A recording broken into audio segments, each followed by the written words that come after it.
Welcome to Storytelling with Lindsay Bednar. So first of all, Matt, I want to thank you for not only coming on today, but for serving on the school board, because I am sure that is a job that comes with a lot of backlash. And I'm guessing the average person that reaches out to you isn't to thank you guys for what you're doing, to send a friendly message. It's probably a lot of complaints that you are having to navigate. So thank you for taking that role. And my first question would be, what prompted you to run for the school board? Thanks, Lindsay. Yeah, I appreciate you saying all that. I do frequently say that, sometimes just like any job, it's not always a picnic, or, it's not always a great time. Although it is, for me, it's community service, and I've always been sort of a service-oriented person. So that's what I lean on personally. If things feel difficult, or if it's kind of heavy, it wasn't something I did as a hobby or for fun. It was something I did because I thought that somebody needed to, and that I thought that I would be able to. And so it's service. But, what led me into it was our own situation. I got started to pay attention to schools during the pandemic, like practically everybody else. We have school age kids. Ours are in high school, or my oldest is now out of high school. But, as kids went into distance learning, and that whole time was so difficult. My wife and I were at home and really just watching our kids, what we considered to be languishing at home, and feeling kind of powerless to fix that. We got connected on social media mostly because at the time that was about all you could do, and with a lot of other people in the community, and everybody, not everybody, but certainly lots and lots of us were feeling frustrated with that situation, and we were worried about our kids. And I don't know, over the course of that time, it started to make sense to me to get involved. And I sometimes think it's crazy, but it wound up being that we decided, we being my wife and I decided, but with her support, to run for school board, and we did in 2021, and I actually won. So that's what got me into it. Yeah, I was actually in the sauna this morning at the Y, talking with a friend about the fact that I would be having a conversation with you today. And she was like, I didn't pay attention to the school policies and the school board and things until the pandemic. And so you mentioned that. And I think that was very true for myself and a lot of other people. That was the time when people just started paying closer attention, because we saw things that were happening on the macro level really affect the micro in our own backyards, and wanting to dig in a little bit deeper as to who is making decisions, how are they being made, and what kind of say do we have as parents? Yeah, same exact experience, right? I throughout our kids' time in school, certainly in my case, my wife paid a lot more attention to it than I did,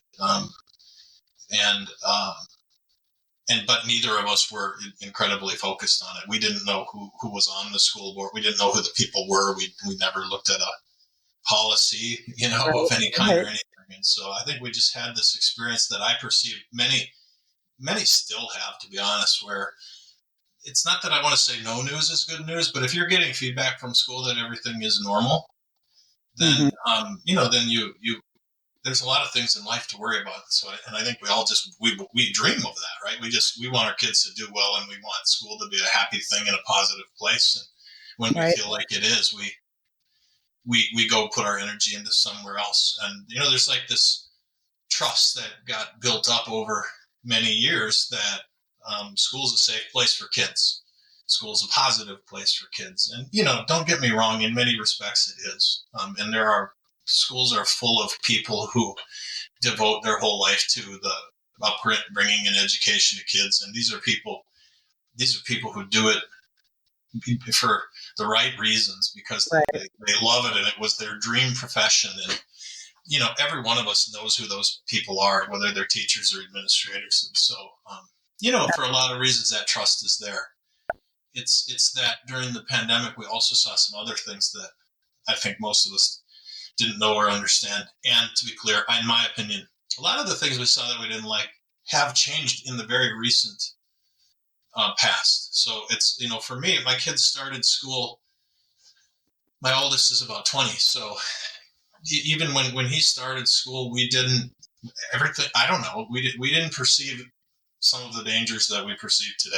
If I were a parent with kids now, I would be looking at things differently than I was then, because things aren't the same as they were. Mm-hmm. So, I think it's something I hear from a lot of people that I never paid any attention. And then I don't know, for whatever reason I did during the pandemic, and now here I am.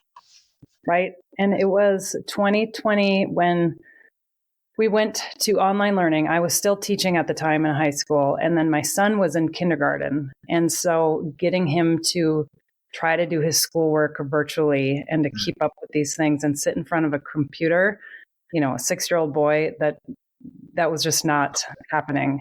And I felt for all the teachers. I was one at the time myself, and we were fighting a losing battle, and we had frustrated students, and we were frustrated. Most of us were learning this digital platform along with our students because we weren't prepared for it. And so I actually made the decision. I was in the process of considering leaving teaching to do step into my publishing career full time. And then when that happened, it was like, well, this is a clear sign that I'm going to stay home. And I homeschooled the kids for that following year. It was both the distance learning and the mask policy that weighed heavily into that decision. And so it was a gift of a year. It was a lot of work. It was a lot to figure out. And they definitely went running back to school the following year to see all their friends. But I had that opportunity to do so. And unfortunately, that wasn't the case for most people. And so we were having to deal with all of it, the masking, the distance learning, and it was a rough time. And so, I know that has been an issue. And as you've said, we've seen some things change recently. But what issues are you currently seeing from the community that come up predominantly? Yeah, there's a few. Academic performance, if it's measured by the various exams and tests, state testing and things, is declining, has declined significantly. I guess I would say there's a portion of the community that knows that, and there's a larger portion of the community that does not know it. And is the trajectory of the grades, does that coincide with the lockdowns in 2020, or has this been a growing trend over time? It's a bit of both. Okay. The lockdowns for sure accelerated that. We think that was predictable, and it was. I don't know if it was better or worse than people thought. I thought it was going to be bad when they suggested it, and it was bad. So for sure that. But it, in a lot of ways, it was either stagnating or it depends on the school and the school district. But in many ways, there was a trajectory that was already heading down. It's been impacted by a number of different things that have been put in place or that have become focuses in schools, and it's really complicated and difficult. But the first is just that, I would say, and something that I think is surprising or interesting to me is, and I haven't figured it out yet why this is, but I really think a lot of people don't know it, or they know that testing is poor, but they think it's not their kid. So if 50% of our kids can't read and write, it would make sense that about half of us would be pretty frustrated. Right. But I sometimes I have a hard time finding the parent who thinks that it's them. So I just think about it all the time. If I look down my street, there must be half the families must be in tough shape. Mm-hmm. Maybe not the case depending on your neighborhood, but I'm just saying that there's a lot of kids out there that are not proficient in reading, for instance, at their grade level, and I don't think parents understand that. No, actually, it's your kid. It has to be, statistically has to be some of our kids. Right. So anyway, that's a big concern. And is that concern coming from the community as much as from like the staff, or does it seem to be like the staff and the board is pretty well aware, but the community is a little bit in the dark, so to speak, about where we're at academically?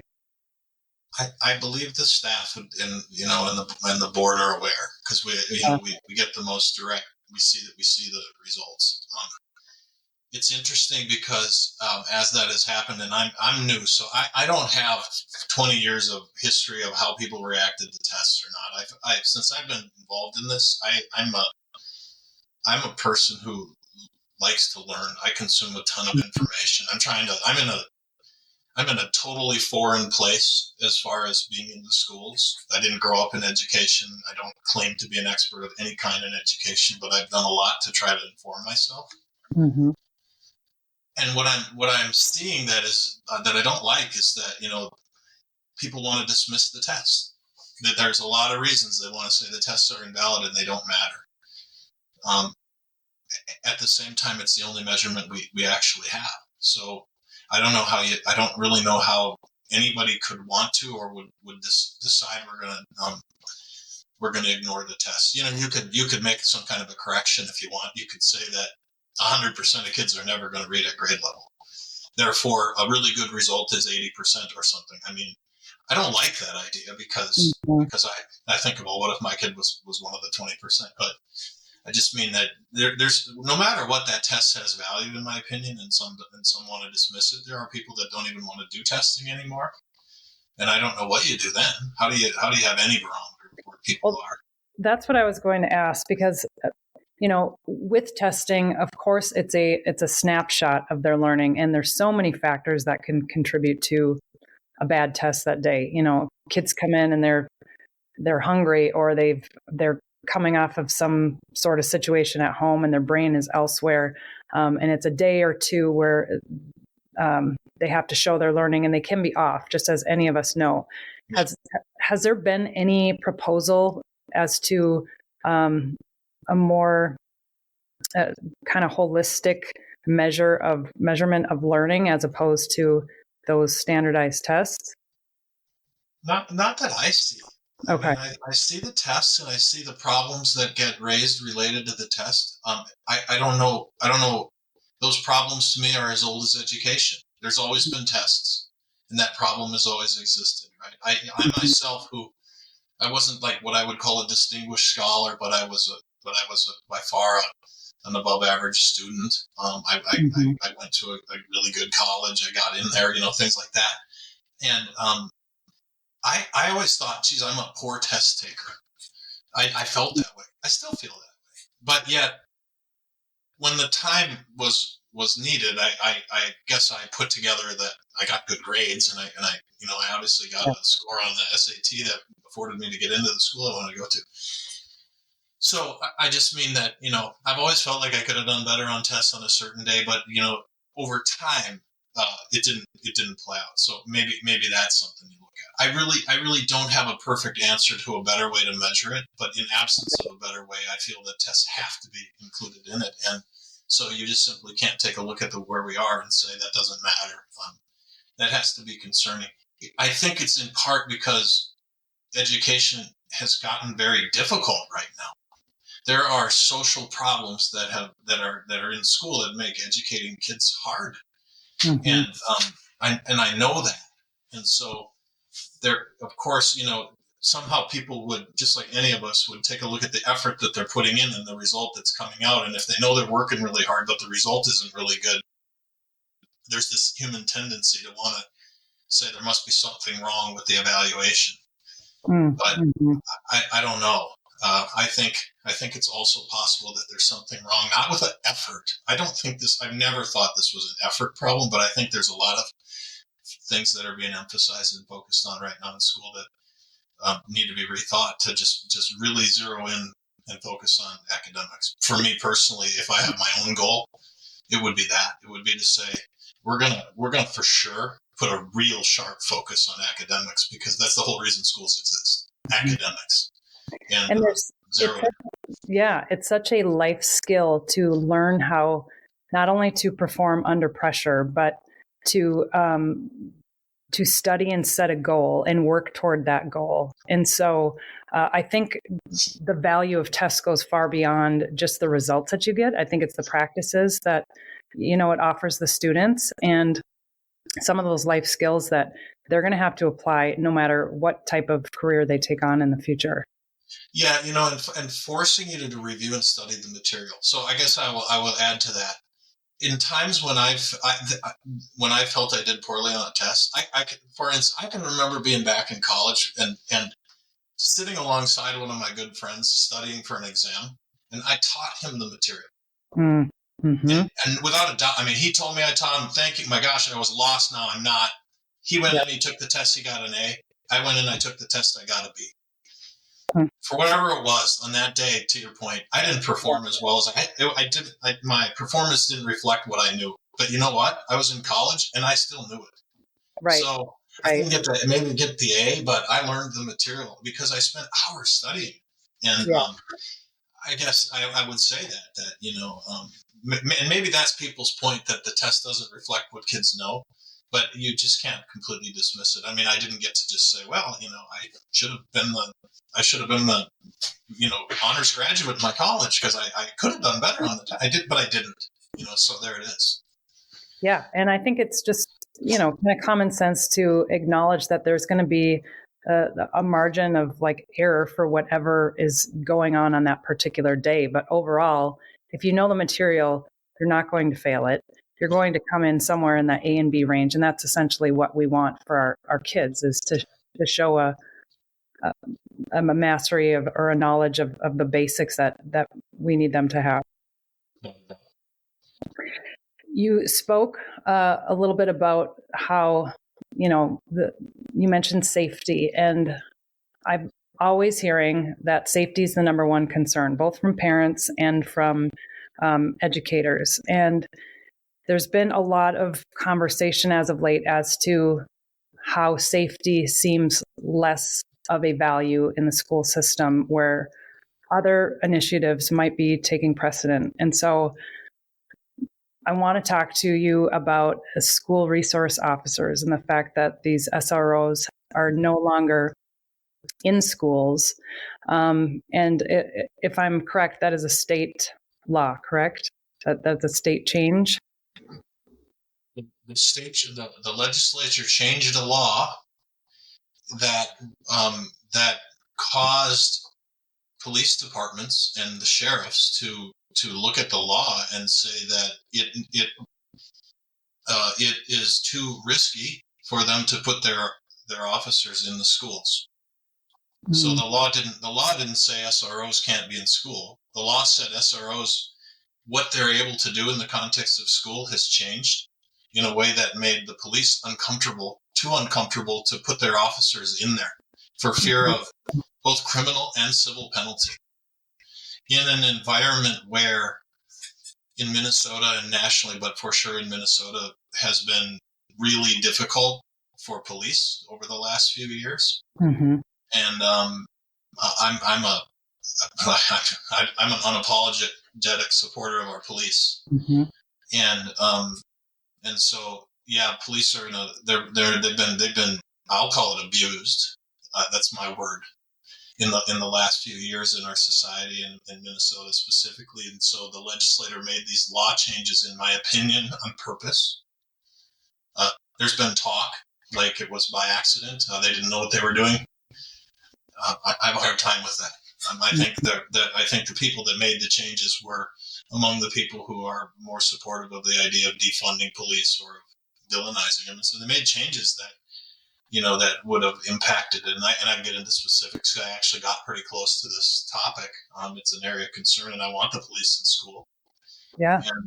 And so the police started to feel like they couldn't be there under the law changes that happened. I would love if you could get into specifics. Do you have those?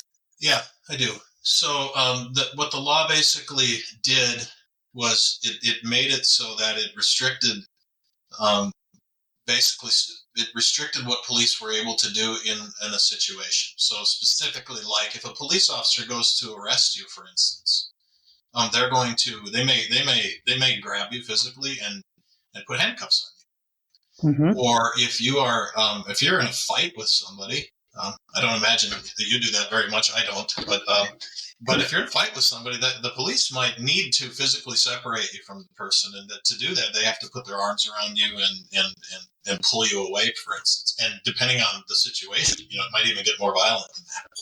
Imagine it can be tough. So, yeah, there were restrictions on what they called. Some of them were.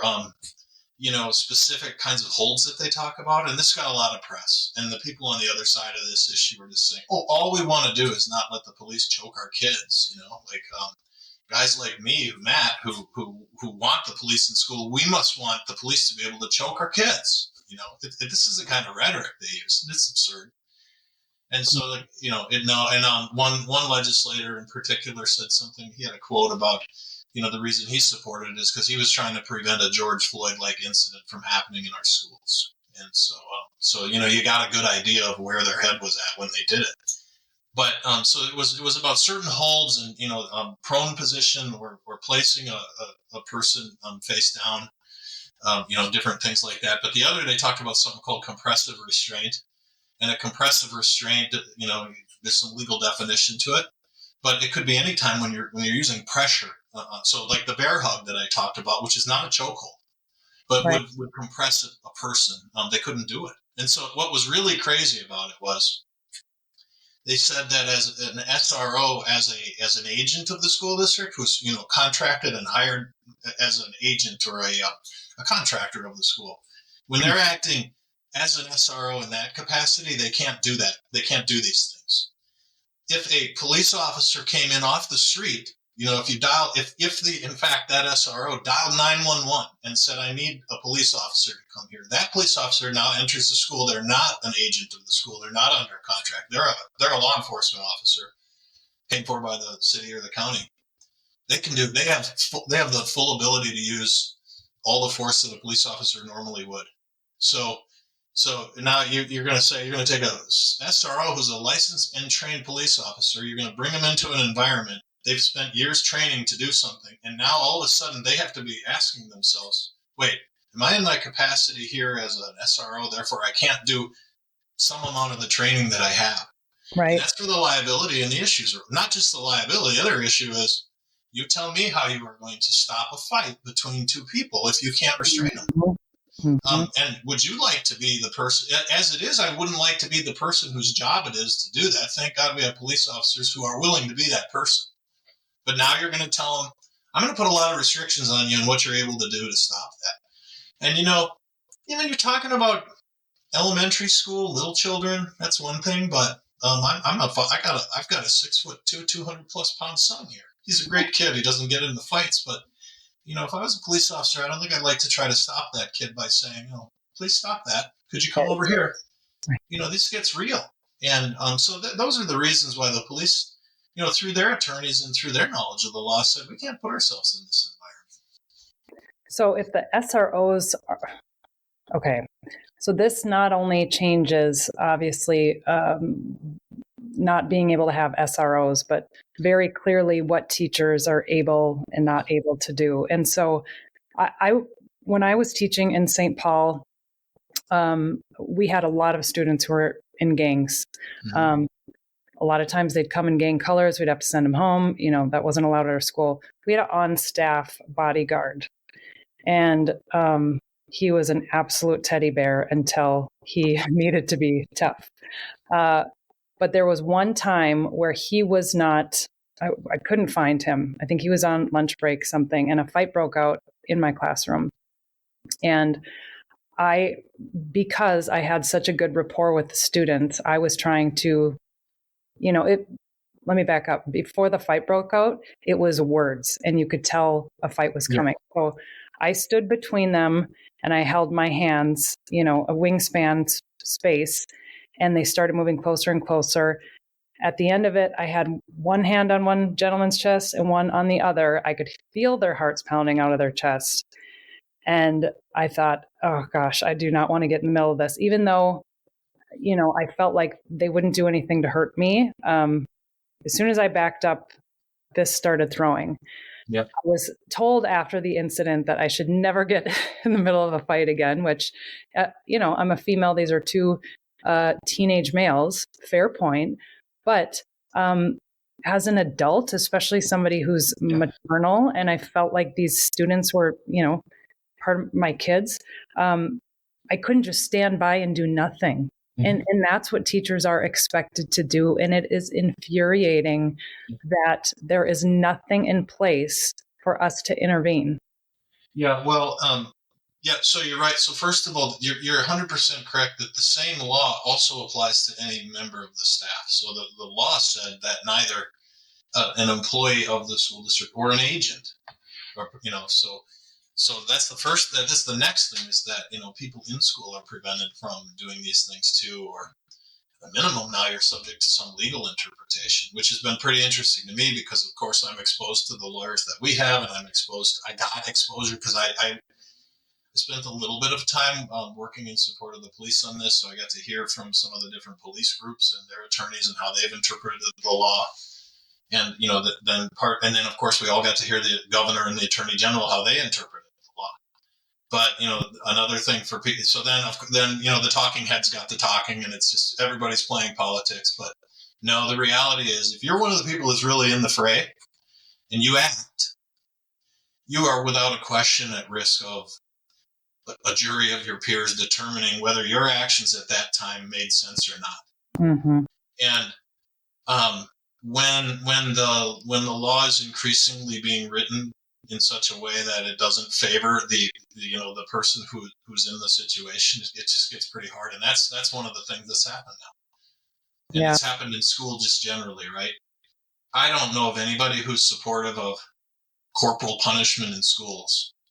But over time, it's gone from where teachers could act I guess there's even a legal term for a local parentis, but they could act in that way as a sort of a parent, right? I'm a parent of teenage boys.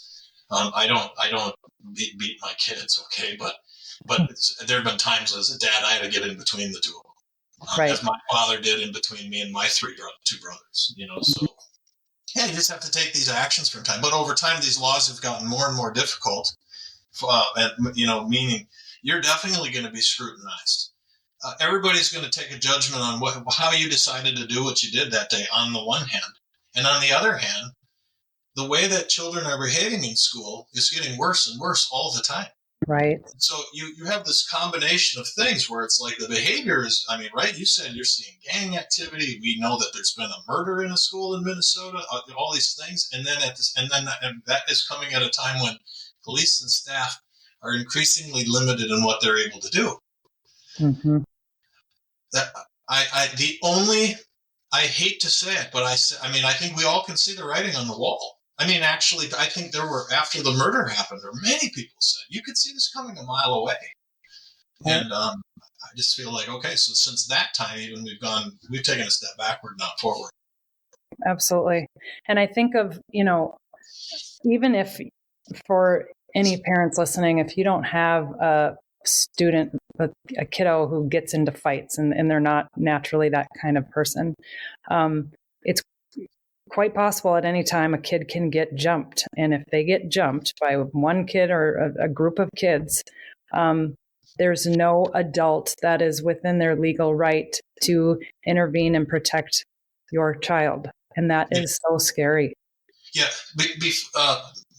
6 to 8 weeks ago, before I heard of the new law change, I personally was interested in this safety and this violence problem in schools, and so I found myself wanting, I wanted to go a different direction than we're going, and so I was myself trying to say, what can I do as a school board member, not acting in my I somewhat acting in my capacity as a school board member, but not acting as the school board. Because as one member of you, I don't have the authority to act on behalf of the school board ever. I have the authority to act on behalf of me, as a school board member. If the school board acts, we act all together. But I was out. I was trying to seek out. I attempted to speak to local law enforcement, and I did. I spoke to local elected officials, the mayor, some other people, and tried to say, hey, I'm concerned about our kids in our schools. I'm concerned that I hear from a lot of teachers that they're afraid to act, because they're afraid they're going to violate the law in some way, and it's going to either get them into civil or criminal trouble. It could cost them their job, etc. And so, like, my thought was, maybe I get the county attorney together, maybe I get the local police chiefs together, and we just have a real conversation about how in our community are we going to enforce the law, or how do we help enable teachers to understand what the limits are, et cetera, in some different way. Anyway, I didn't know where that was going to go, but I was really wanting to work on it. And then literally as I'm doing it, this new thing comes out where it's like the law has changed and it's gotten even more difficult. And so we're just in my opinion, we're in a pretty tough spot right now where, for one thing, the SROs are not in our schools. The law has changed with regard to what staff can do. It already was troubling. Then on top of it, there are policies that are in place that are affecting how people are being disciplined. We should talk about that because there's a whole history to that. And we've seen examples of violence in our own schools. We've heard our friends and neighbors who are teachers. In my case, I've heard teachers come before the school board and administrators and tell us they're concerned, both from the standpoint of, their own kids or whatever in the school, and from like the school as their place of employment. To your point, am I safe at my job? Right. When I go into my office, one of the things I take for granted is that my employer is providing a place that is safe for me. I do not worry that I'm going to get in a fist fight in my office. I'm sure it always could happen, right? I mean, we've seen crazy things, but I'm not worried that might be. If I go into work today, there's a reasonable chance I'm going to be involved in an altercation. Yeah, I don't have hundreds of kids in my thing, so I understand that, but right. Safeness is part of my employer's thing. And so as a board member for our schools, I feel, and knowing that the teaching profession has people right now that are leaving. Yeah. And knowing there's no way we're ever going to have the kind of schools we want if we can't staff them with awesome teachers. Absolutely. And knowing that the environment for the teacher is going to absolutely play a part in that. I think, wow, we've got to do something. Mm-hmm. But it's hard. I see conversations on Facebook frequently from teachers, friends, people I'm friends with on Facebook who are also teachers, and just how the burnout that they're feeling. And, that's teacher burnout. It's been a thing since teaching existed, especially by the end of the year. But it has been increasing in every year. I mean, it's not just all of these policies, it's the amount of behavioral issues that they're having in classrooms. And there's less and less incentives to retain really great teachers. And that in and of itself is a scary thought. It's absolutely scary, and I like I say, if we're going to change the trajectory of where schools are going, you've got to have access to great teachers. You always needed to have access to great teachers, but we have this hard problem in front of us. And then when I think about, the people who have either have an option, and unfortunately, I even hear from quite a few people who don't have an option, but they're still going to leave.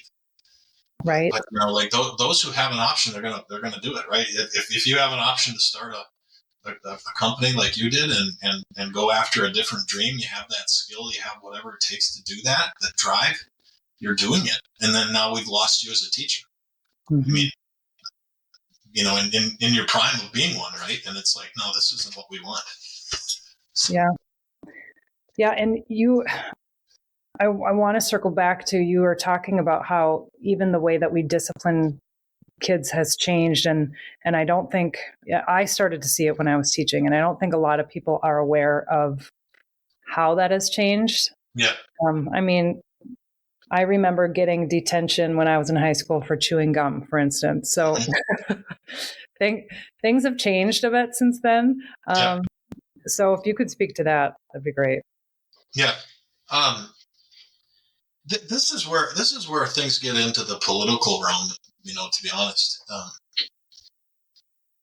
there is a big change that happened in the last 5 to 10 years that kind of happened quietly that people don't really realize. But and in Minnesota, well, it started back when President Obama was in office, and the federal government, and then after that, some state governments started to look at this. It's a concept called disparate impact, and so they look at racially. They look at the stratification of race in society, and they look for examples where the proportion of something happening to a certain racial group is out of proportion to their composition of So like they'd say, okay, if you've got 20% white or black people and 80% white people, if you looked at crime, the arrests should happen proportionately to the percent of the population. And so this idea also came into schools and said that if 15% of your population is black, then black children should make up no more than 15% of the population of children being disciplined. Mm-hmm. The flaw in that thinking is that you discipline or you arrest people based upon their action, not based on their makeup, their racial makeup. Mm-hmm. So anyway, the federal government decided, and literally, there were people in office who decided that the reason for that disparate impact was because of systemic racism, and this systemic racism idea started to brew. And it really it got exacerbated, and about 3-4 years ago in Minnesota, coming out of what the federal government was doing, they were pressuring states to not have this disparate impact. The Minnesota Department of Human Rights brought over 40 school districts together, said, we've looked at your data and we've determined that you have a disparate impact. You're disciplining basically black or children of color at a higher rate than their proportion of the population, and we've determined it's because of systemic racism. And that's a worldview. And believe me, there are people on both sides and somewhere in between. Mm-hmm. But that was the determination. So what they did is they forced school districts to take actions that would limit that. And if you think about it, if you buy into the systemic racism theory, then if we force the review process for all disciplinary action and we ensured that our statistics for discipline stayed in check with our proportions of the racial groups in the school, then I guess you'd manage it that way. And folks do that, and I think they feel better about what's going on.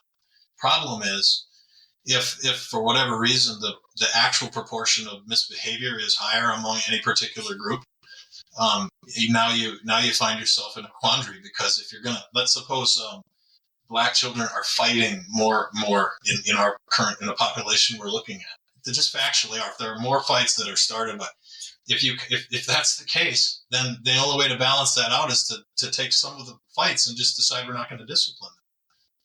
Mm-hmm. And so, they've done these things. Well, because you can't really do that, because how do you explain that? How do you explain that Johnny got in a fight and he didn't get disciplined, and Mikey got in a fight and he did?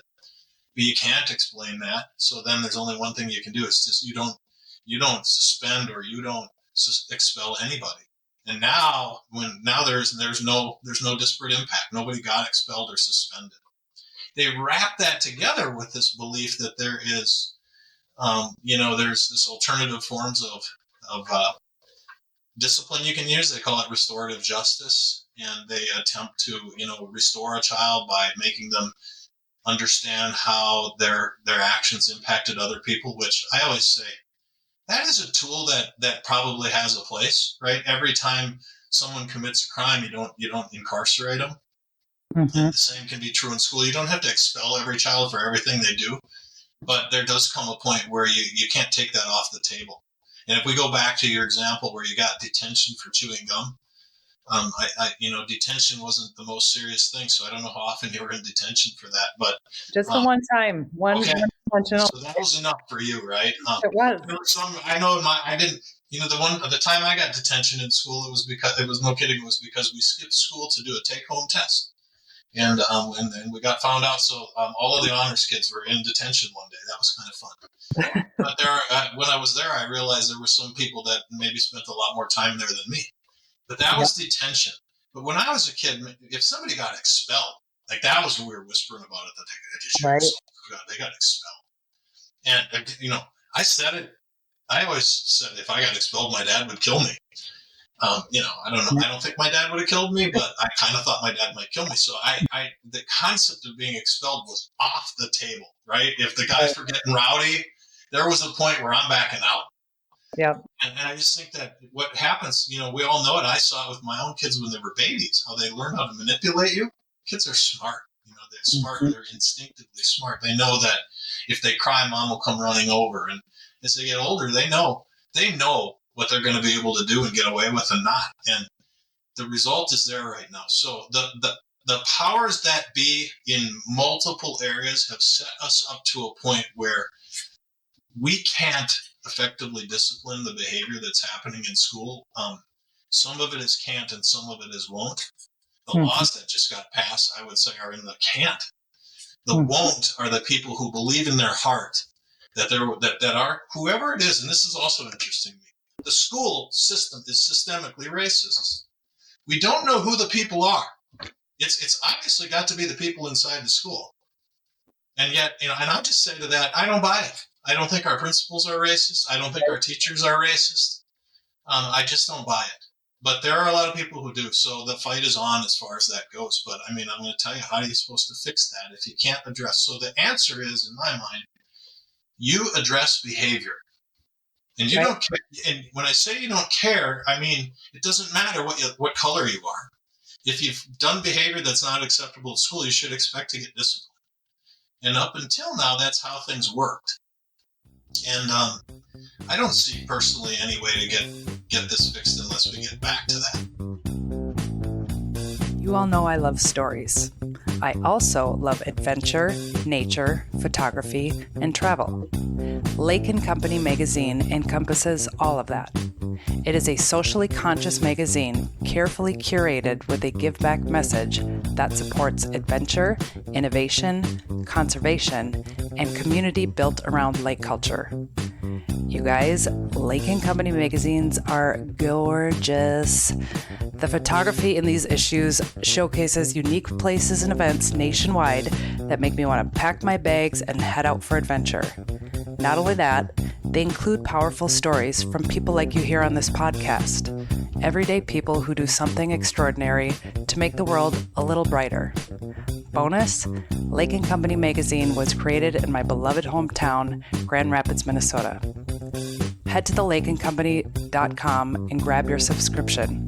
That's thelakeandcompany.com. And for anyone wondering, like, how much this is really put into practice, I do have a friend who works in like Southwest Minneapolis area, and they were told as a teaching staff that they are not allowed to discipline their Black students. Mm-hmm. So, it wasn't necessarily put in writing, but this was a conversation that was had at a staff meeting because of the fear of being looked at as being a racist school, racist staff. Yeah. And, it boggles my mind that is the solution, that people are seeing, if you're seeing that the Black students are being disciplined more than the white, it's immediately to putting this Band-Aid on it. Well, let's just level the playing field. Where are the conversations of what's happening with our Black student population and what's leading up to? Yeah, I'm not sure that they really see that as, well, some probably do see it as the solution. I mean, I am absolutely blown away when we look at what's happening and I hear suggestions that we do more of what we're doing. And I come at this from a different angle than other people that are working in the school right now, and we frequently butt heads over it. But I have just decided that I mean, like I evaluate the world a lot through my eyes, and I'm kind of a logical thinker. Mm-hmm. And here's where I've landed. I think restorative justice is ridiculous, and I think the current practices we have are ridiculous. I don't believe in the systemic racism problem, etc. But here's what I would say: if it was all working, I guess I'd have to say, like, you like chocolate ice cream, and I like vanilla ice cream, and you're wrong about that, but hey, it's ice cream, it's all good. In this case, this stuff isn't working. And so there's a point where you have to say, we got to stop doing this. And I mean, to me, we reached that point a long time ago, but we have not, but in my opinion, we have. So I would change it. Now, you'd say to me exactly, what would I change? Well, I don't see any way out of this unless people are going to be willing to say that this idea of being called a racist has got to stop.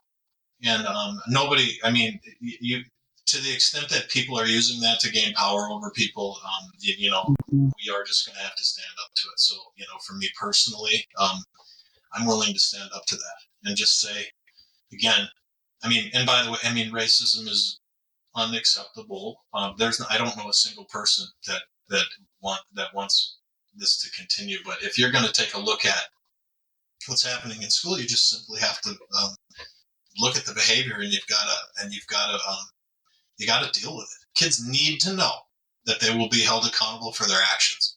And when they know, they'll stop. They just will. I used to, as an employer, I remember one time we had people coming into work late. And we had a lot of debate about, like, well, what are you going to, if they're 1 minute late versus 2 minutes late versus 3 minutes late. And then, how many times could a person come in late before you were going to act? And I remember distinctly somebody saying to me, well, what are you going to do? Just fire everybody for coming in 1 minute late? And I said, no, but I'm going to fire some people for it. And they believed that because we had such a high incidence of people coming in 1 minute late or 2 minutes late or doing it 3 times a month, that you'd end up having to, in their words, fire everybody. But I said, no, you won't. You'll have to fire a few. And then people will come to realize that I cannot come to work late. And I said all the time, if you can get to work 1 minute late, you can also get to work 1 minute early. Yep. It's not even coming in an hour late because your car broke, you got a flat tire. You're coming in 1 minute late. I'm an adult human being. If you can be there 1 minute late, you can be there 1 minute early. If you can be there 5 minutes late, you can be there 5 minutes early. And the point was helping people to understand that there's an expectation for what you do, and you'll be held accountable to it. And when you did, guess what happened? Most people stopped coming to work late. Right. They did what I said. And I think the same is true of kids. If you have an expectation that if you have a fight, it's going to result in a penalty. If if you're dealing drugs, if you're whatever the case may be, there's going to be a penalty. And if parents also understand it, and that is the second critical ingredient that's missing, by not expelling kids, by not suspending kids, the parents are left out of the inconvenience. And right. I don't know about you, but with my father, I can remember it. I can remember my dad saying, if your mother ever has to call me at work, when I get home, you're going to be in trouble. And that's a powerful deterrent. All my mom had to say was, I'm going to call you Dad. Right. That was a de-escalation point. And I just think the same, right? It won't work for every kid, but it'll work for a lot of kids. That if your parents are going to be inconvenienced, there's going to be some father, some mother, someplace who's going to make sure their child knows you misbehave at school again. And I'm not talking about physical abuse. I'm talking about maybe there's something you enjoy. There's some car use of your car. There's a trip to, I don't know. You're just spending time with your friends playing your video game. There's a consequence. Right. And you're going to suffer that consequence if you do that. And I mean, that's all it takes to make many children behave. And, it's missing right now. Well, it's such a good point that when we hold a certain set of standards and we really believe that students are capable of achieving those, most of them will rise to the occasion. And what has always bothered me about restorative justice and painting any community as perpetual victims is it's incredibly condescending. And I don't think most people see it as such, but to say that somebody is a victim because of their skin color, how is that not racist. It's racist and incredibly disempowering. And when I've had conversations with Black friends about it, they're like, I am never going to tell my kid that he doesn't have a leg up because of his race. And I'll be damned if my school tells my child that. I am a Army veteran, and I love America. I mean, I don't cry a lot, but I frequently cry when the national anthem is played. If I'm at a football game or something, I do. Right? I get the exact same feeling when I even think about an American child of any flavor being told that somehow they are not going to be able to be successful in their life because of either they're being oppressed or they're being held down or their culture is such that they're incapable.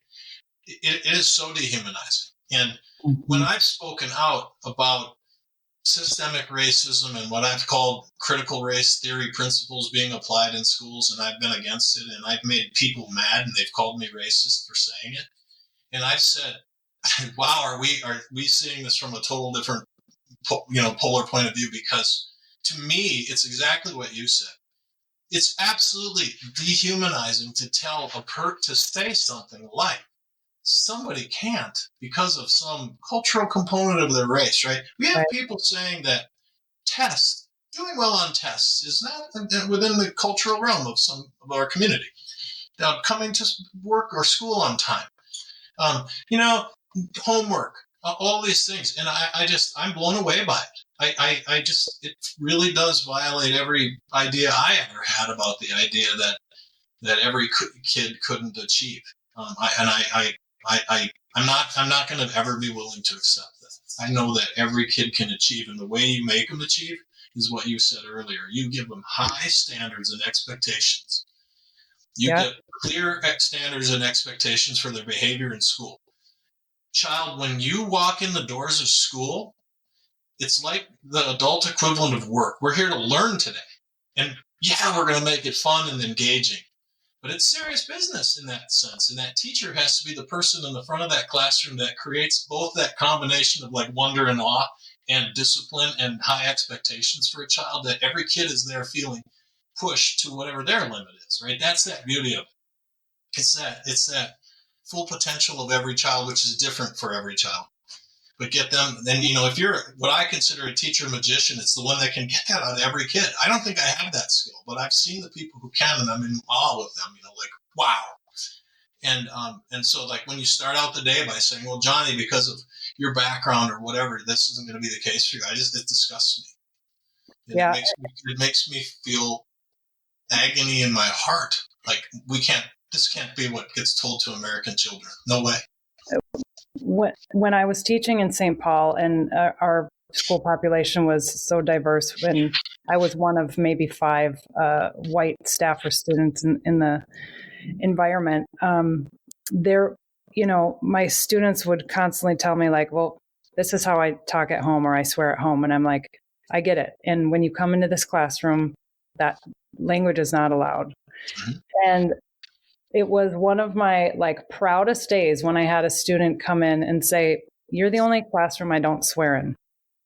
And it was like, yeah, because I know you're capable of watching your tongue and being respectful. I actually believe that of you. And all too often, the bar is set so low, and these kids are capable of such amazing things. And it makes me so sad that society keeps wanting to put groups into a victim frequency. And, for people tuning in who've listened before, I've talked about the cone of frequency. If you listen to my sister, you're well aware. But it's basically, at the very bottom is anger, shame, fear. It's that low vibe victim mindset. At the top, it's love, acceptance, all the things. So the more we keep people feeling like a victim, the more they're going to vibrate at that lower frequency, and they're going to call more situations like that into their lives. Yep. It's an energetic mismatch from what humans are capable of feeling and achieving. Yeah, I don't know how we flipped into that mentality, but it's very pervasive right now in the system. So like, I mean, when I say that I oppose that stuff, believe me, I'm not well liked for saying it, which makes for a challenge to just even do the job that I'm trying to do. Mm-hmm. But it's hard for me because, like I've said this before, so I've had to face down some groups of people or people saying I'm racist because I've said that. And, my answer in my own mind first, and then I'll say it to anybody is, I know my heart. God knows my heart. And you can call me names, but you're not going to get in between that. Yeah, so Matt, I'll say what needs to be said. I'll stand up and do it. And I wish many more in the community would stand with me, and I'm really trying to encourage them to do it because everybody I talk to says, this is crazy. Why does this happen? Right. Because you will not stand up and say, stop this. You're leaving it to me, and you're like, we elected Jim Atco, do it. I'm like, it's great. But, one person can't turn a ship. You just can't. Yeah. And I think people just have to be comfortable enough in their own skin. As you said, God knows who you are. You know who you are. And I feel the same way. I think it can be scary to voice your opinion in thinking that people are going to misinterpret it. But I've gotten to the point now where I'm so clear on my heart and my intention, and how that lands with other people, I can't control. And so I hope that I have, that I put things in a way that get people to consider maybe the other side, because that's the point, is for us to learn from each other and look at both sides of the coin. Yep. But yeah, I mean, I've worked in 5-6 different schools. I didn't encounter one racist teacher. All urban areas, rural areas, suburbs. The definition of race. The problem is that a lot of this is words, and words are like one of the most powerful tools for enacting societal change. It's language, right? There's words in our language right now that you've never even heard before that are now getting used all the time, and it's like how quickly all of a sudden you have to say it. Like there's this term BIPOC that's just, I don't even know where it came from. I never heard it till like 2 years ago, but it's all over in schools, and so you don't say black people or white people, or now you say BIPOC. Or Latinx, it was Latino, now it's Latinx. These words came out of places I don't even know where. And so words matter. So racism no longer has the meaning that it used to have. Racism used to mean you thought that, your own race was superior to another person's race just purely based upon your skin color. Mm-hmm. Now racism means, you disagree with a point of view. Right. It doesn't mean what it used to mean anymore. But unfortunately it still feels like. Right. So you used to be called a racist. That was like the worst thing you could possibly imagine. And I'm trying to help people understand that when you're racism used to be thrown around like a manhole cover. Now it's thrown around like, people might call it to you 5 times in a day. For me, I'm desensitized to it now. I'm saying, well, this is the environment I'm in. If I want to push back against what's happening, I'm going to get called those names. Mm-hmm. And it's horrible. Mm-hmm. I don't know, secure enough in who I am to just say, yeah, whatever, you call me names. But I'm looking at that achievement.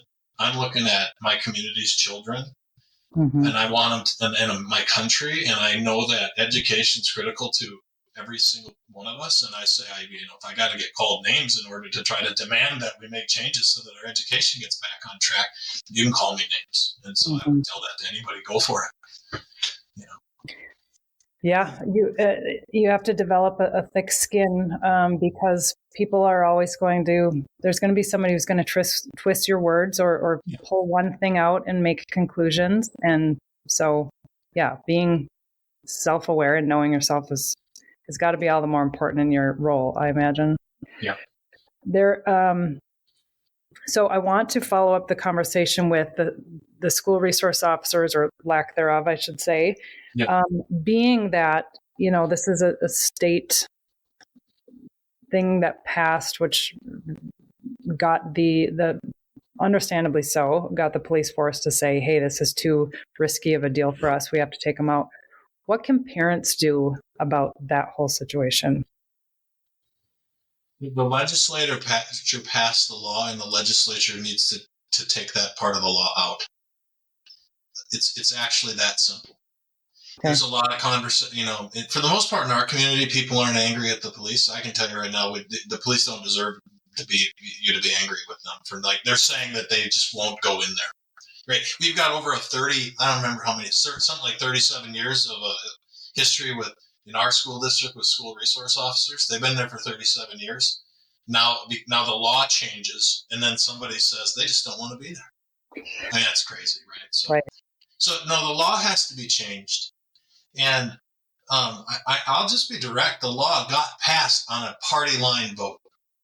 And so, and it was the Democrats who controlled the House and Senate, and they passed that law. Every Democrat voted for it. The Republicans did not. It needs to be changed. So at this point, since that's who's in control of our legislature, it is those people who will need to change it. And I don't know if they're going to, because I'm back to they didn't do it by accident. So there started to be some groundswell of political pressure. There was a question of whether the governor was going to call a special session or not, and then it turned out that he didn't. And there's been some promises that that's going to be looked at in the next session. Looked at was the word. I maybe I am jaded over the last 3-4 years of pandemic and all the things that governments of various forms across the country and locally did. I don't think looked at to me means it's going to be changed. So I sure hope it will be changed. But personally, I'm pessimistic. So that's alarming, and all the more reason why we need to be involved with what's going on with our legislation.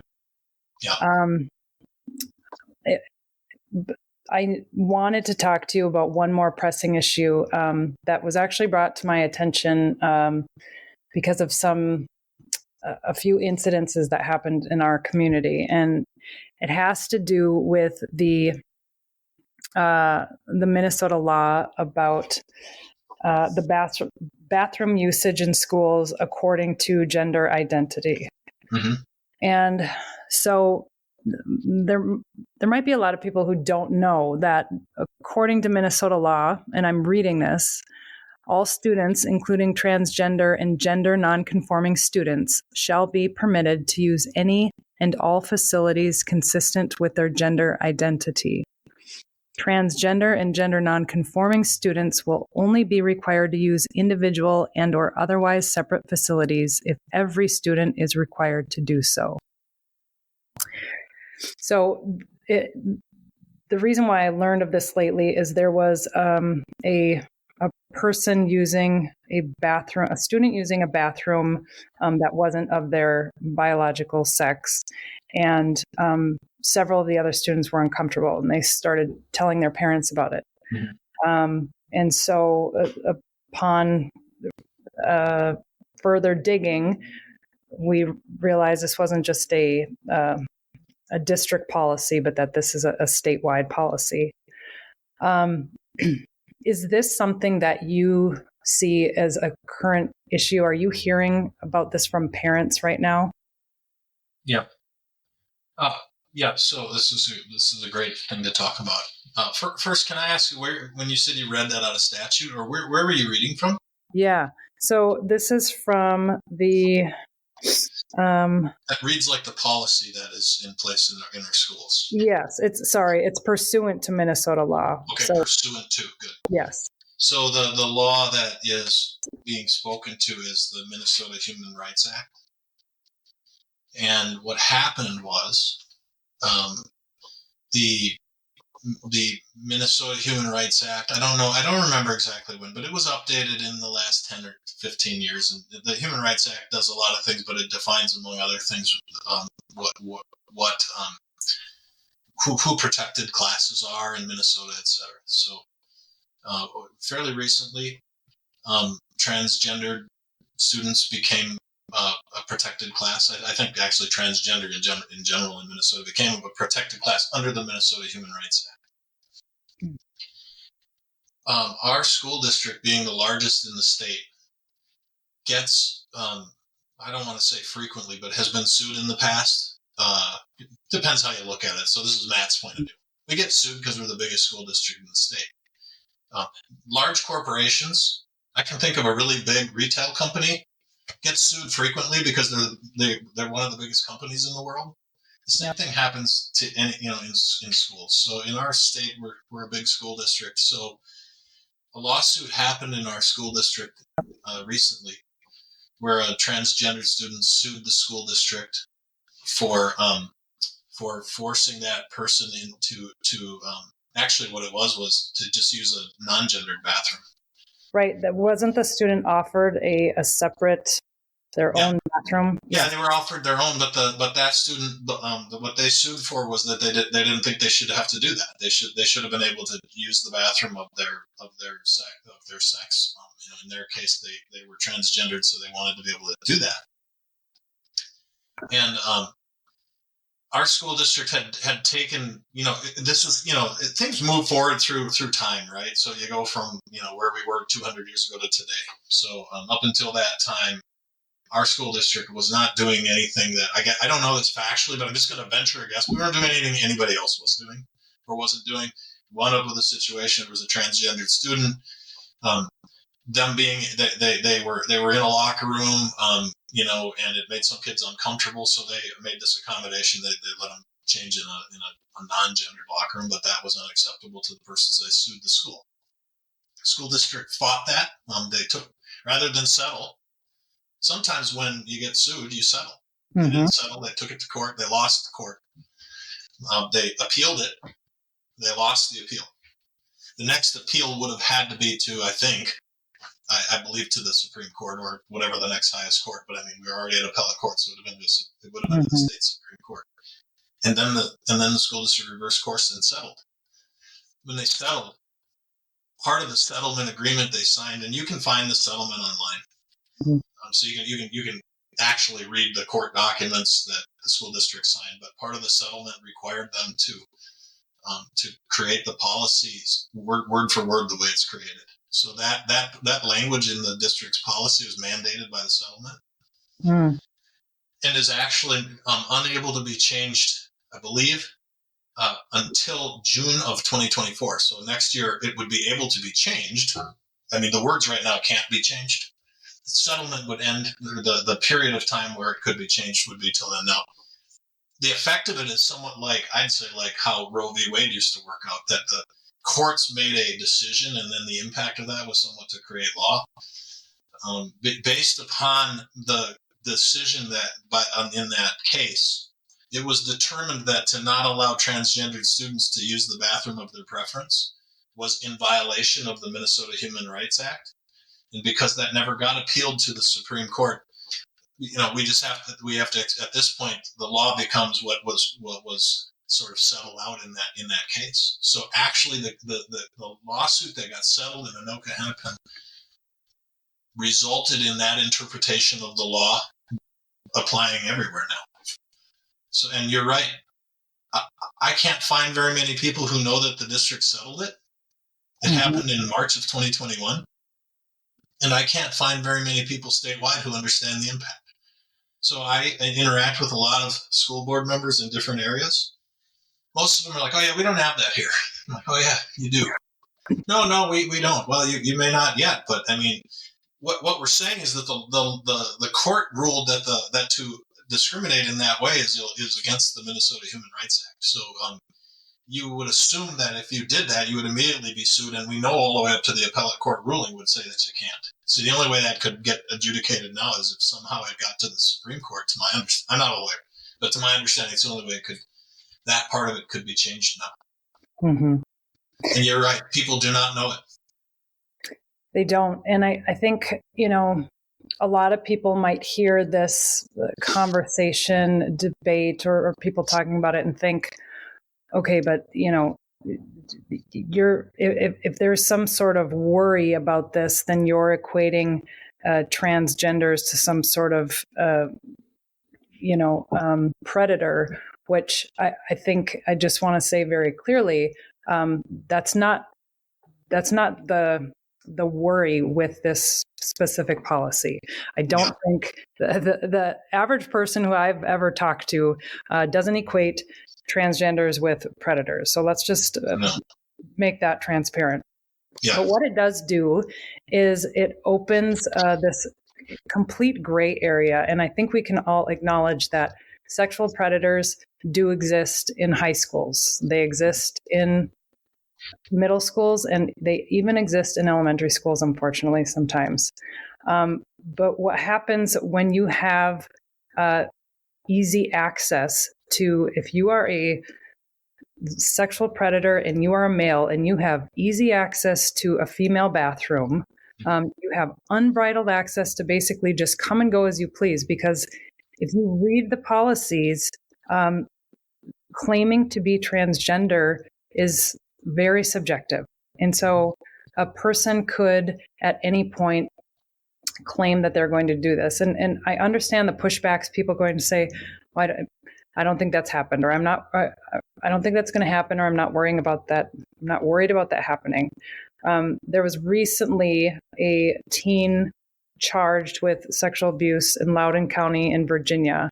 I'm not saying this person was transgender or not, but the reality is this was a male entering female spaces. And so when we give permission for people to do so, to sexual predators to do so, these kinds of things are going to happen more and more. And you better believe these people will take advantage of it, because you look at sexual predators in society, many of them will go toward a career where they have easy access to children, pedophiles, whether it's a scout trooper or in the clergy or in teaching. You see this on the news all the time. A lot of times sexual predators will go to spaces where they have easier access. So you have those concerns, and we can set them in place. Mm-hmm. I think the other is the whole conversation and the action is leading to what I've termed, not me, others have termed it, but what you call, what many of us call just the sexualization of our kids. Mm-hmm. And then it gets twisted, right? So you've seen it all over the news. Many parents are opposed to certain books that are in school. And one side of that issue wants to say you're opposed to teaching about homosexuals or whatever, but the real reality is people don't want the strong sexual content. Right. There don't appear to be these kinds of books with the strong sexual content being injected into the school right now that is heterosexual. I mean, and I'll just speak for myself in this case. I would object to it in actually precisely the same way. Of course. It's not for me saying it's a homosexual or LGBTQ thing. It's just I don't want my child being sexualized at school. Absolutely. Period. End of discussion. I want to deal with those issues at my house. I will tell you that, I've never taken a poll, but I've not actually run into. So if you're out there and you want to come and tell me I'm wrong, go ahead. But the people I talk to over and over and over again, they all feel the same way, which is that they're uncomfortable with this hypersexualization that's happening, right? Like, yep. I was looking at something online, and it happened in one of our schools. They were bringing this pronoun conversation into the thing, and they got into this big debate about whether the schools were going to tell parents or not tell parents some of these things, and it just get back. I'm like, it's the first. I'm trying to picture the setup in this classroom. It's the first day of school, and right, we've hardly even said hello, and we're already putting in front of kids this content, and there's. Depending on how you feel about it, your religious beliefs, your moral belief, whatever the case may be, I don't really care where people develop their sense of morality. Why do we need to put schools front and center in this conversation? I talk about it all the time with change at work. I say, do you want to be bleeding edge? Do you want to be leading edge? Do you want to be trailing edge? And I'm normally a person who says, I don't prefer to be bleeding edge on anything. We are bleeding edge with our children right now in schools with all of these issues. And most people do not want that to happen. and they don't know how it's like. Who brought this on us? It's clear that a group who's in control right now has brought it on us, and people feel powerless to stop it. Because once again, when Matt speaks about this, you know the names that are going to be called, and it's from people that don't even know me, and the reality is, my heart goes out to and have a lot of sympathy for people dealing with all kinds of these different issues, and I'm really like a big believer that every human being's. This is my religious belief. We're all created in the image and likeness of God, so every person has value inherently, and that doesn't mean everything we do is perfect and good. I mean, we're capable of doing it. We'll leave all that conversation to the side. I know every kid who comes into school deserves to be treated with respect and dignity, etc. I also know it is possible to do that without injecting the whole environment with this conversation. Why do I know that? Because I have worked with people of different religions than me, of different sexual orientation than me, of different sex than me, etc. My whole life, I've never had the need to have all kinds of conversation with them about it in my workplace. And I was able to adequately get to know them enough to build strong relationships with them and bond with them and do all these things. But, it's not a regular part of my job to have conversation with people about anything related to sexual anything. And yet in our schools, of all places, we're having this conversation constantly. Yeah, I think a lot of people, or I've heard the argument that, people there are students who don't feel safe at home, and teachers want to provide a safe space. Yeah. And to that, staff will call home. If you have a kid that is disrupting your classroom, you're going to call home, and you're going to call home whether or not you're aware that that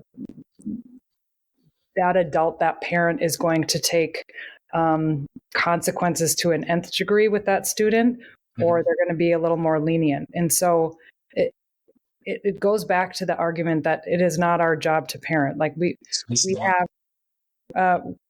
have the information. Let's say I'm a teacher, I have a student who's disruptive in my class. I'm not going to not call home because I'm fearful of what's going to happen on the other side.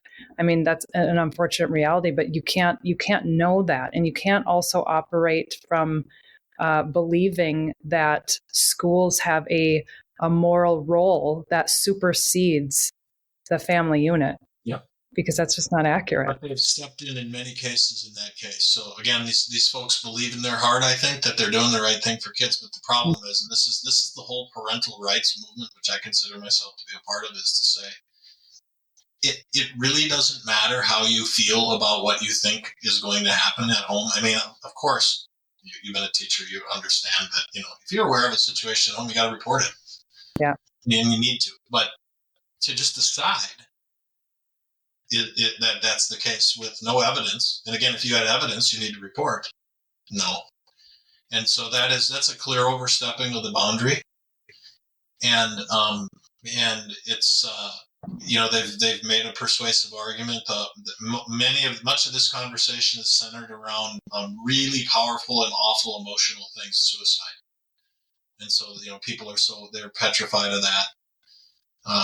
And, rightfully so, but all of those things are not reason to take decision making about children out of the hands of parents. And it's, but it just comes down to whether you believe that or not. So I'm one who believes literally there is nothing, not a single thing happening in the life of my child that as his parent I am not privy to.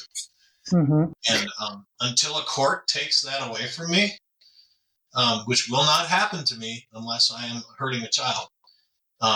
Whether you think I'm making good decisions or not, it's my right. So we could debate this into, infinity, right? Maybe I think poor decisions means letting your kids stay up past 10 o'clock. Maybe I think it means letting them drink Pepsi-Cola. Whatever maybe, playing football, whatever it is. It's a never-ending slope. And I know someone will say, wow, you're making it extreme. No, I'm not. Every single decision about a child gets to be made by its parents, unless the court has determined it isn't. And I'm proud to say that. That's the way it works.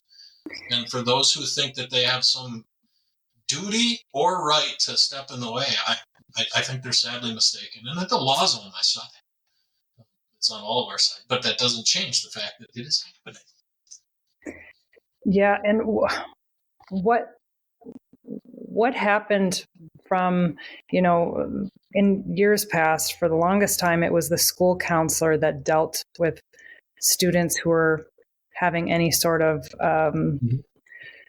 issues going on at school. And listen, I wrote my capstone in my master's program on social emotional learning. I know about the curriculum in trying to teach the student as a whole. And as somebody who practices like holistic practices, I use holistic modalities, I meditate, I do chiropractic, all kinds of things. I get seeing the student as a whole. And when it starts to push ideologies that families are not okay with,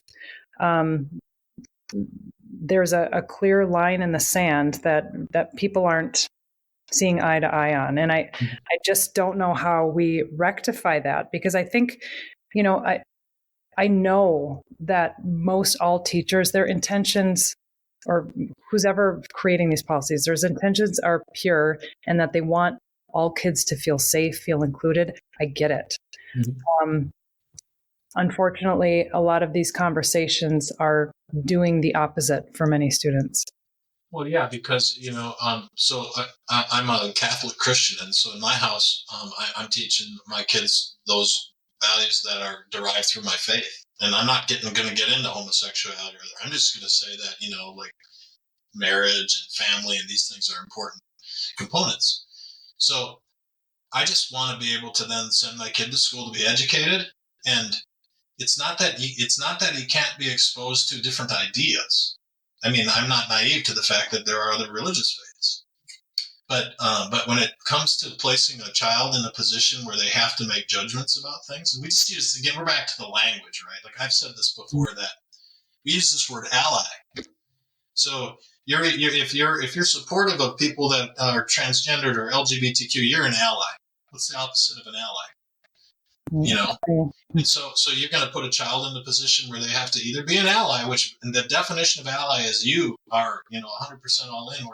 And I'm back to like, how come I can't just go to school and not declare allyship or not allyship? Just be kind, literally, and respectful to everybody. But don't ask me to, like, if we kept it a little more simple, I always say it, I'm not a Lutheran. So don't ask me to wear a Lutheran shirt. Because I'm not one, but I don't hate Lutherans, I promise you. I just am not one. So I'm not going to wear one that's like Lutheran ally just because I get, it is, okay, just say it Democrat or Republican, or just say it whatever, Like, don't put kids in an environment where they have to do that, because the manipulation of a child is so easy to do that there's no way they can handle the pressure. And what I like to say is, I can't find adults who can handle this pressure. If somebody in your neighborhood start challenging you there, most of the adults would, they freak out. They would not want to have that challenge. And then we're going to put it in school and we're going to force it to happen. And it's just so wrong. And that's why like I said, I ran and I said I was a conservative. I am, but I am not. I don't have any desire to put conservative values, if you will. I just want to pull that stuff all out of there so that both sides can just have equal access to this community good, which is public school. And it's kind of funny because by default, if I do that, then for some, I am applying my conservative value, like the absence of being able to do this means that. And I just think that's bizarre too, but right. I don't think we're going to agree on that point, but that is where we are right now. So what can be done then at a district level when that is, as far as bathrooms? Because I'm hearing from a lot of people that they're very uncomfortable with this policy. Yeah. And, I think about some people, the issue for them is the little kids. And for others, it's high school or it's middle school age, because that is where, kids are so vulnerable and coming to their own. What is it that parents can do about this? Is there a push to have individual bathrooms? I don't even know what possible. I think I've thought about this a lot, and as of today, I will tell you that the only thing I can think of to do is to have individual bathrooms across the board. Because the way that the law works, you cannot force anybody to use an individual bathroom unless everybody is forced to use an individual bathroom. That's the way law says it. So you can make them, first of all, we can make individual bathrooms available, and in doing so, either a transgender student could use that, or a student who is uncomfortable with sharing space in that way could also use it. But the only way to, completely stop that from happening is you have to have individual bathrooms for everybody. And what is the likelihood of that? Well, it will cost millions upon millions of dollars. Right. And however, I am not one who has on my own mind. First of all, I have not seen how many millions, but a little bit of me says, well, I don't know if I need to care how many millions. I guess I would be willing to run the numbers and put that out to a vote to the community. It would be a bond referendum from the school district. Do you want to spend X million? And I don't know whether I'm talking about 50 or 500 million. Right. I suspect it's a huge number. And then we could put that out to the community for a vote and say, do we want to retrofit every one of our bathrooms to be that way? I don't know how much that'll cost, but frankly, I think that if you actually want to solve this problem under the current law, it's the only way that's the only way you can kind of bring things back to that, is to just say we're going to have that. Mm-hmm. So it seems as though a lot of the problems at the micro level and at the district level really come back to the state laws. The state government, like all government, has over time really eroded the power of what used to be known as, or still is known as, but actually used to be a thing, the independent school district. And that's another big problem. The local government they used to teach civics, so I know that local government was a big part of the whole theory, which was that I'm just like this now. I've never met you. It turns out we're neighbors. You can actually talk to me as your school board representative. And I've never talked to. I've talked to our congressman once, and I've never talked to the president. You know what I mean? So the whole idea is that locally we can work out in our own community the way things work. Well, that gets tossed to the side when the state and the federal government create state and federal policy that impacts you. And in this case, the state law right now is where it is, and that is what's driving us to be here. Now, we might have gotten here anyway because maybe we would have had maybe the elected representatives of our schools would have decided to do this anyway. But the nice thing about that would be we could locally decide that's not acceptable to us and elect somebody. But it's being handled at the state level. And incidentally, it's not that way at every state. That's the thing that's so crazy to me, because the people who agree with all these things, they speak about them as though they are absolute truths. Yet all over America, these issues, every issue we talked about today, is being hotly debated and handled differently in every state. So that's the other unfortunate. When I talk about bleeding edge, you could be debating all these issues in the public square without impacting your schools. It could be done. But it's crazy because in every case they put it right in there. So schools are front and center. Our children are dealing with a person of a different gender being in their classroom, but you're not dealing with it at work. You're not dealing with it at the restaurant or the mall or anywhere else, but you are dealing with it there. I really think that's sad. It's not the right way to do it. One of the things that I was curious about too is I know we don't have any school board positions opening up right now, but actually we do. Well, sorry, not for our. Yes, there's some within the district, but yeah. What I meant is people within our community can't vote because it's okay. So what can I do, say, when I live in Andover and we have people that are, I know people in other communities where they're going to be electing a new school board member that is going to affect, what are some things that people can do to feel empowered and get involved in this process? Yeah, as a person who ran a school board campaign, I can tell you that the campaigns take a few different things. One, they unfortunately take money. Now, my race was crazy. We spent almost $30,000. Most state house races don't spend that much, but it happened. And so the races are getting more expensive. So all the candidates, the three that are running that think like me, they need money. And you can donate. An individual can donate up to $600, and a married couple can donate up to $1,200. So that's one thing. And then you need people. You need to win campaigns. You have to. It's a ground game. So you have to knock on a lot of doors and give people your literature and talk to them. It's not just the candidate. You typically will try to get 30, 40 people together on a Saturday and go out and just knock the door, and it feels uncomfortable. You just hand out the literature and you say, I'm supporting this person for school board, and frankly, that's about all you got to do. So that's something else that you can do. And then the other is encourage people who live in those areas. Make sure they vote. These elections are super low turnout, and that's by design, by the way, unfortunately. But the only thing that's going to be on the ballot this year in a couple places is going to be the school board election, and so many people will just choose not to vote. So it becomes a game of whether you can get people to vote. So if you have people that are passionate for whatever reason, and they live in those areas, you got to make sure they vote. Yeah. Okay. That's great advice. Matt, I have taken up so much of your time today, but I am so thankful for you carving out some time for me and for the audience. This was so informative. I think it's going to generate a lot of great conversation. And I'm thankful for the service that you're doing and who you are. I appreciate that. Yeah, I enjoy it. So if anybody has questions or things, I'm not too hard to find. So everybody always finds me. So but don't hesitate to do it. I'm a real person. I like to talk to the people in our community. So that's what I'm here to do. Awesome. And additional ways to connect with you, they'll be available in the bio, the show notes. So okay, super. All right. Thank you so much. All right. Have a good day.